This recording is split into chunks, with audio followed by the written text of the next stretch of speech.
School time पर हम सभी का कोई ना कोई क्रश ज़रूर होता है जिसे पाने की हम हर पॉसिबल कोशिश करते हैं। पर क्या हो अगर हम उसे पाकर भी खो देते हैं और उसके साथ हमें भारी बेइज्जती भी सहनी पड़ती है। तो कुछ ऐसा ही हुआ अर्जुन के साथ, जिसके बाद वो सुपर नेचुरल पावर्स का सहारा लेता है। उसे लगता है कि अगर उसकी लोनलीनेस कोई दूर कर सकता है तो वो है कर्ण पिशाचिनी। तो वीडियो में देर ना करते हुए इस वीडियो को स्टार्ट करते हैं। यह इंसिडेंट है जयपुर में रहने वाले अर्जुन की। अर्जुन जयपुर के एक रेपुटेड स्कूल में पढ़ता था। वह दिखने में एवरेज लुकिंग बॉय था और उसी स्कूल में उसकी एक क्रश थी जिसका नाम था जूही। जूही दिखने में काफ़ी सुंदर थी। अर्जुन 3 साल से जूही को पसंद करता था, पर अर्जुन को पता था कि जूही उसे पसंद नहीं करती। फिर भी अर्जुन बार बार जूही के पास जाने और जूही से बात करने के बहाने ढूंढता था। अर्जुन एक वेल सेटल्ड फैमिली से आता था। 12th क्लास में ही उसके पास एक पर्सनल कार थी। उसके पास किसी चीज़ की कोई कमी नहीं थी। उसके पास कमी थी तो सिर्फ उसके सेल्फ कॉन्फिडेंस की, इसलिए वह जूही से आज तक कभी बात नहीं कर पाया है। पर उसे जूही से बात करने का एक मौका मिलता है जब उनके 12th क्लास की फेयरवेल पार्टी थी। और फेयरवेल पार्टी के बाद आफ्टर पार्टी भी स्कूल के स्टूडेंट के द्वारा ऑर्गेनाइज की गई थी। उस पार्टी में गर्ल्स एंड बॉयज़ दोनों इन्वाइटेड थे और उस पार्टी में शराब भी सर्व की जा रही थी।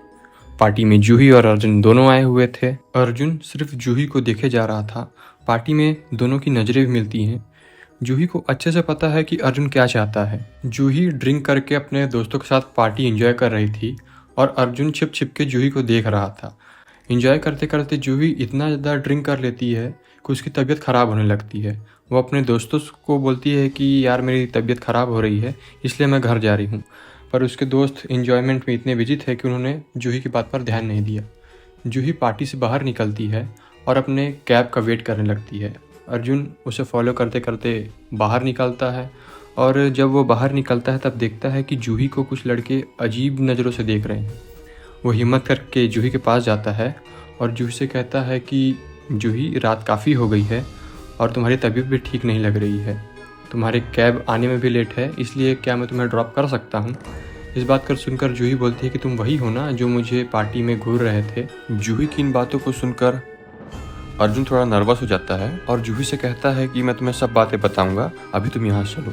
फिर अर्जुन अपनी कार लेके आता है और जूही को बैठाकर उसको ड्रॉप करने के लिए निकल जाता है। रास्ते में चलते चलते अर्जुन जूही से पूछता है कि क्या तुम्हें पता है कि तुमने कितनी ज़्यादा शराब पी रखी है? इस बात को सुनकर जूही बोलती है, नहीं, मैंने तो ध्यान नहीं दिया, मैंने तो गिनती नहीं लगाई है, पर तुम मुझे घूर रहे थे तो शायद तुमने गिनती लगाई हो। ऐसा बोलकर जूही बहुत ज़ोर से हंसने लगती है। उन दोनों के बीच का एटमॉस्फेयर बहुत ज़्यादा फ्रेंडली होने लगता है। तो इस माहौल को देखते हुए अर्जुन भी अपने दिल की सारी बातें जूही से बोल डालता है। अर्जुन की बातें सुनकर जूही हंसने लगती है और जूही कहती है कि किसने कहा कि तुम अच्छे नहीं दिखते।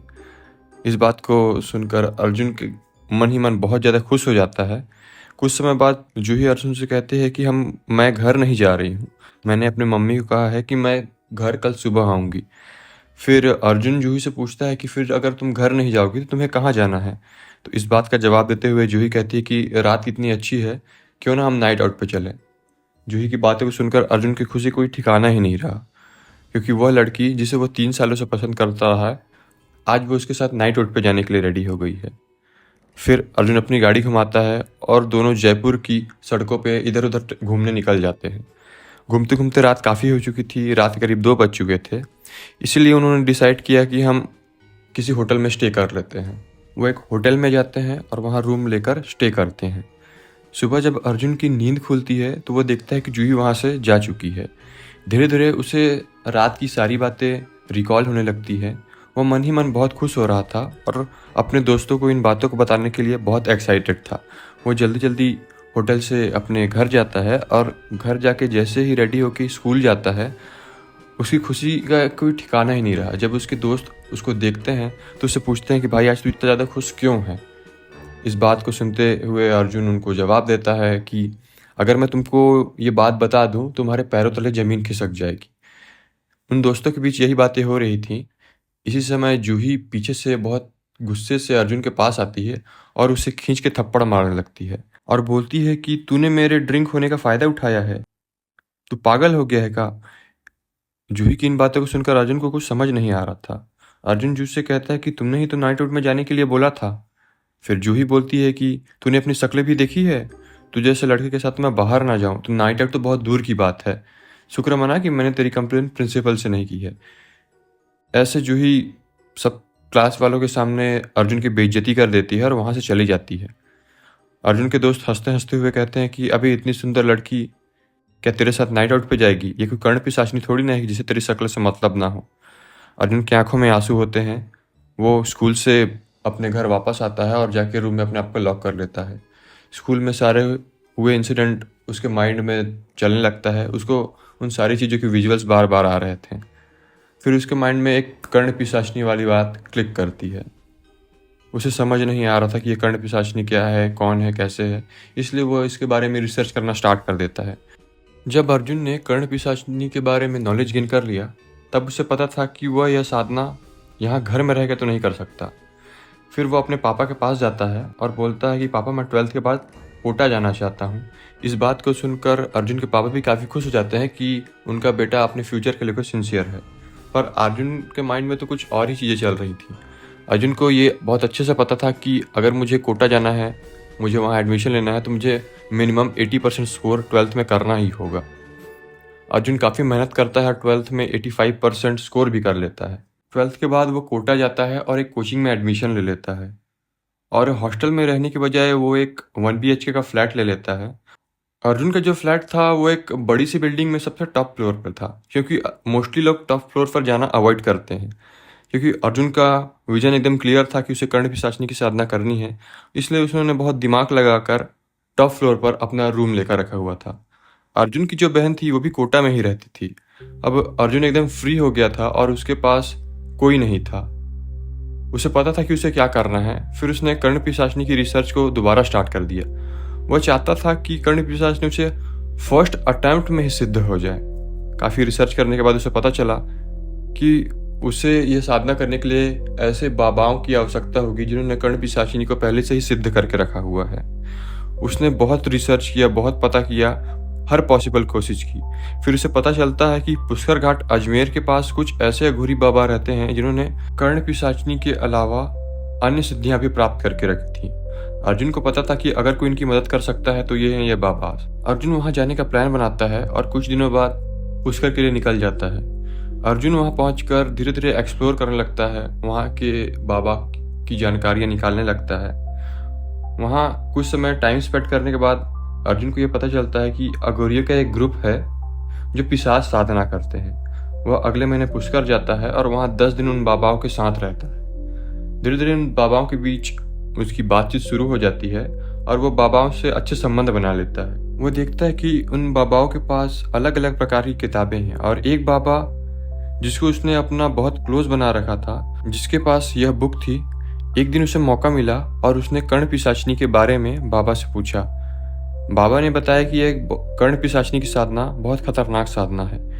यह एक ऐसा पिशाच है जो अपने साधक को काम सुख देती है और साथ साथ में साधक के कान में जिसके बारे में वह जानना चाहता है उसके भूत और भविष्य वर्तमान के बारे में सारी चीजें बताती है। किसी व्यक्ति का भूत वर्तमान साधक के कानों में बताती है, इसलिए इसे कर्ण पिशाचनी कहते हैं। बाबा ने बताया कि ये तुम्हारे सामने एक स्त्री के रूप में अवतरित होती है। जिस भी रूप में तुम कर्ण पिशाचनी को सिद्ध करोगे, अगर एक बार साधक ने इसे साध लिया, फिर वह किसी दूसरी स्त्री को साधक के आसपास भी आना पसंद नहीं करती है, चाहे वह स्त्री उसकी माँ ही क्यों ना हो। पर यह बात तुम मेरे से क्यों पूछ रहे हो? तुम्हारे दिमाग में कुछ गलत तो नहीं चल रहा है? अगर तुम ये सोच भी रहे हो तो ध्यान रखना कि यह बहुत खतरनाक साधना है, इसे करने की कोशिश भी मत करना। यह बोलकर बाबा वहां से चला जाता है। जब सारे बाबा रात में अपनी साधना कर रहे थे तो अर्जुन जिस बाबा के पास किताब थी उसके पास जाता है और उस किताब को चोरी करके दोबारा अपने फ्लैट में वापस आ जाता है। अब उसका सारा रास्ता क्लियर हो चुका था। उसके पास साधना करने के लिए बुक भी थी। उसके पास एक ही टारगेट था, कर्ण पिशाचनी को सिद्ध करना। किताब पढ़ने के बाद उसे समझ में आता है कि इसके कई तरीके हैं। उसने सबसे छोटा तरीका चुना है। इस साधना में 13 दिनों की आवश्यकता होती है। इसमें कुछ नियम होते हैं। जो भी साधना करनी थी 1 बजे के बाद करनी थी और उसे एक नेकेड फॉर्म में परफॉर्म करनी थी। इस प्रक्रिया के 3 स्टेजेस थे। फर्स्ट स्टेज में साधक कर्ण पिशाचनी को अपनी इमेजिनरी फॉर्म में इनवाइट करता है। सेकंड स्टेज में उसे उसका एहसास होने लगता है और वह साधना को सिद्ध न होने से रोकती है। थर्ड स्टेज में वो साधक को दिखना शुरू हो जाती है और यह सबसे खतरनाक स्टेज होती है। साधक को बहुत कंट्रोल करना पड़ता है। अगर साधक से कोई गलती हो जाती है तो वो साधक को ही अपने कंट्रोल में लेती है और उससे कुछ भी करा सकती है। अर्जुन साधना करने का एक डेट फिक्स करता है और रात को 1 बजे से 4 बजे तक नेकेड फॉर्म में साधना स्टार्ट कर देता है। 3-4 दिनों तक उसे कुछ नहीं होता है, लेकिन 5वें दिन उसको ऐसा फील होता है कि उसके कमरे के अंदर कोई है। उसे किसी के होने की प्रेजेंस का फील हो रहा था। उसे ऐसा लग रहा था कि जब वह साधना कर रहा है तो उसके रूम में कोई न कोई है। वह अपनी आँख खोलकर देखना चाहता था, पर वह अपनी साधना में लगा रहा। साधना खत्म होने के बाद जैसे ही वह आँख खोलता है वहाँ कोई नहीं होता है। अगले दिन की साधना में उसे एक फीमेल एंटिटी की प्रेजेंस फील होती है। वह क्लियरली फील कर पा रहा था कि कोई न कोई फीमेल उसके रूम में है। उसे एक अलग सी खुशबू आ रही थी। उसने सारी नॉलेज इकट्ठा कर चुकी थी। अब अगला स्टेज उसे स्टार्ट करना था। इस स्टेज में उसे मांस की आहुति देनी थी और उसे वैसा ही खाना था। और खाते टाइम अगर उससे उल्टी आ जाती है तो इसका मतलब आपको अभी भी घिन है। इससे आपको कर्ण पिशाचनी की सिद्धि नहीं मिलेगी। अर्जुन एक प्योर वेजिटेरियन था, लेकिन वो इस प्रोसेस में इतना आगे आ चुका था कि उसे वह मांस खाना पड़ा और खाने से पहले उसे अपने रक्त की आहुति देनी थी। वह अपना अंगूठा काटता है और अपने खून की कुछ बूंदें उस हवन कुंड में डालता है। जब वह आहुति दे रहा था तो उसे लगा कि हवन कुंड में आहुति डालने के बाद जो भी प्रेजेंस उसे फील हो रही थी वह क्लियर हो जाएगा, पर ऐसा कुछ नहीं होता है। वो थोड़ा निराश हो चुका था। अगली सुबह जब वो उठता है तो सारी चीज़ें नॉर्मल थी, लेकिन जैसे ही शाम होती है उससे बहुत तेज चिकन खाने का मन करता है। वो जल्द से जल्द मार्केट जाता है और चिकन लेके आता है और उसे वैसा का वैसा ही खा जाता है। चिकन खाने के बाद वो अपनी साधना के लिए रात को वापस बैठता है और आज भी उसे अपने रक्त की आहुति देनी थी। जैसे ही उसने आहुति दी उसे एक लेडी फिगर दिखाई देती है जो एक बहुत सुंदर थी। वो अर्जुन के चारों तरफ घूम रही थी। उसे देखकर अर्जुन बहुत खुश था, लेकिन उसे पता था कि वो अपनी साधना को रोक नहीं सकता है जब तक कि 13 दिन ना हो जाए। साधना के बाद जब उसने अपनी आँखें खोली तो वो लड़की वहाँ से जा चुकी थी। जब वो साधना कंप्लीट करके सोने जाता है तो वो फील कर पा रहा था कि वो रूम में अकेले नहीं है। अर्जुन 13वें दिन की साधना में बैठा। नियम के अनुसार यह सबसे इम्पॉर्टेंट दिन है। इस दिन उसे अपने मल मूत्र की आहुति देनी थी और उसी का सेवन करना था। जैसे ही वे सारे प्रोसेस को कंप्लीट करता है और अपनी आंखें खोलता है, वो लड़की उसे दिखाई देती है जो उसे उस दिन दिखाई दे रही थी। वह एक दूसरे को घूरते हैं। प्रोसेस कंप्लीट होने के बाद लड़की अर्जुन के पास आती है और अर्जुन को कब नींद आ जाती है उसे पता नहीं चलता। जब वह सुबह सोकर उठता है तो उसे बहुत फ्रेश फील हो रहा था। उसकी बॉडी में बहुत एनर्जी थी। वह बहुत खुश था। उसे लगता था कि उसने अपना टारगेट अचीव कर लिया है। सुबह जब भी वह सोकर उठता था तो उसके शरीर में खुरचने के निशान होते थे, पर वह कुछ दिनों में चले जाते थे। एक दिन अर्जुन सो रहा था तो उसके डोर पर नॉक होता है। जैसे ही वो गेट खोलता है तो उसे उसके सामने उसकी बहन दिखती है और वह इससे पूछती है कि तू कोचिंग क्यों नहीं जा रहा? पापा ने बताया है कि तूने आज तक सिर्फ एक ही बार कोचिंग क्लासेस ली हैं। कोचिंग वाले फ़ोन करके फ़ीस के लिए बोल रहे थे और ये बोल रहे थे कि अर्जुन कोचिंग क्लासेस नहीं आ रहा है। अर्जुन के पास इस बात का कोई जवाब नहीं था। अर्जुन ने अपनी बहन को इमोशनली ब्लैकमेल करना शुरू कर दिया और उसने बताया कि दीदी जब मैं स्कूल में था तब एक लड़की ने मेरी बेइज्जती कर दी थी। मैं इस इंसिडेंट को बर्दाश्त नहीं कर पा रहा था, इसलिए मुझे थोड़ा टाइम चाहिए, इसलिए मैं कोचिंग क्लासेस भी नहीं जा रहा। अर्जुन की दीदी भी अर्जुन की बातों को समझती है और कहती है कि कोई बात नहीं, मैं इस बात को पापा को समझा दूंगी। आज मैं तेरे साथ ही रहूंगी। दोनों भाई बहन रात को खाना वाना खाकर सो जाते हैं। जैसे सुबह होती है तो अर्जुन की बहन को अपने घर जाना था। अर्जुन अपनी बहन से कहता है कि दीदी मैं आज से अच्छे से पढ़ाई करूंगी। उसकी दीदी भी बोलती है कि मैं इन सारी बातों को पापा को समझा दूंगी, तू अच्छे से रहना और अच्छे से पढ़ाई करना। यह बात बोलकर उसकी दीदी वहाँ से चली जाती है। जैसे ही उसकी दीदी घर से जाती है, अर्जुन के कानों में एक आवाज़ आती है, उसे यहाँ नहीं रहना चाहिए था। यह बात जब अर्जुन सुनता है तब उसे ध्यान में आता है कि उसने कर्ण पिशाचिनी की सिद्धि प्राप्त कर ली है। उसे आसपास कोई दूसरी महिला नहीं आ सकती है। अर्जुन तुरंत ही अपनी दीदी के पास फ़ोन लगाता है, पर उसकी दीदी फ़ोन पिक नहीं करती। फिर अर्जुन अपने जीजा जी के पास फ़ोन लगाता है तो उनके जीजा फ़ोन रिसीव करते हैं। तब वो अर्जुन को बोलते हैं कि जैसे ही तुम्हारी दीदी तुम्हारे रूम से वापस आई हैं, उसने गर्म तवे के ऊपर अपने दोनों हाथ को रख लिया और अपना पूरा हाथ जला लिया है। हम उसे लेकर हॉस्पिटल जाते हैं और ये बात वो अपनी फैमिली वालों को भी बता देते हैं। जैसे ही ये बात अर्जुन सुनता है, वो हड़बड़ाकर हॉस्पिटल पहुंचता है और हॉस्पिटल में जाकर अपने फैमिली वालों के साथ मिलता है। उसके फैमिली वाले रात को उसके फ्लैट पर आकर रुकते हैं। जब वो रात को रूम पे थे तो कर्ण पिशाचिनी आती है और अर्जुन को बहुत गुस्से भरी नज़रों से देखती है और वहाँ से चली जाती है। जब अर्जुन सुबह सो के उठता है तो उसके बॉडी पर बहुत ज़्यादा स्क्रैचेस थे, उसे बहुत ज़्यादा दर्द हो रहा था। उसे पता था कि उसने बहुत बड़ी गलती कर डाली है कर्ण पिशाचिनी को सिद्ध करके। वह बुरी तरह से डर चुका था, वह बाहर निकलना चाहता था। फिर अर्जुन उन अघोरियों के पास पहुंचता है। अघोरी उसको देखकर बोलता है कि मुझे पता था कि तुम वापस आओगे, तुम्हें किताब चुराने की सज़ा मिल चुकी है। फिर उस अघोरी बाबा ने रात को उससे उसी नेकेड फॉर्म में आने को बोला। अर्जुन रात को नेकेड फॉर्म में बाबा के पास पहुंचता है। बाबा ने एक अभिमंत्रित घेरा बनाया जिसमें अर्जुन को बैठने के लिए बोला और कहा कि चाहे कुछ भी हो जाए, तुम्हें इस गोले से बाहर नहीं निकलना है। ऐसा बोलकर बाबा ने अपने मंत्रों का जाप करना शुरू कर दिया। जैसे ही बाबा ने मंत्रों का जाप करना शुरू किया, अर्जुन को ऐसा फील होने लगा कि उस गोले के चारों ओर कोई बहुत तेज़ी से घूम रहा है। वह उस प्रेजेंस को फील कर पा रहा था। फिर अर्जुन के कानों में आवाज़ आती है कि अगर तू इस गोले से बाहर नहीं निकलोगे तो मैं तुम्हारी माँ को मार डालूंगी। इस बात को सुनकर अर्जुन काफ़ी घबरा गया था, क्योंकि उसके फैमिली वालों के साथ पहले ही कुछ इंसिडेंट हो चुके थे। अर्जुन ये बात सुनकर तुरंत गोले से बाहर आ जाता है। जैसे ही वो बाहर निकलता है, कर्ण पिशाचिनी उसके ऊपर हावी होना शुरू हो जाती है। उसकी बॉडी में कट्स आने लगते हैं। जैसे ही बाबा ये देखते हैं तो बाबा उठते हैं और अर्जुन के मस्तक पर राख की भभूत लगाते हैं और अपने मंत्रों का उच्चारण शुरू कर देते हैं।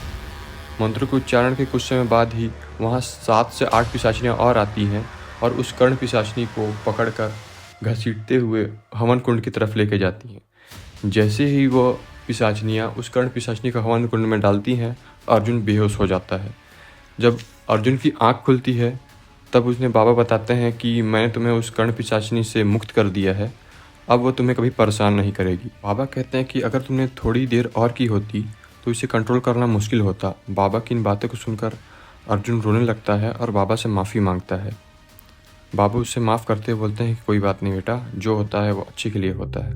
वहाँ से अर्जुन फिर अपने घर चला जाता है। वहाँ पर मन लगा के पढ़ाई करता है और इंजीनियरिंग करने लगता है। पर जब भी उसे यह इंसिडेंट याद आता है, उसकी रूह अंदर से कांप जाती है। तो गाइस, अगर आपको ये वीडियो पसंद आती है तो आप इस वीडियो को लाइक और चैनल को सब्सक्राइब करके जाइएगा।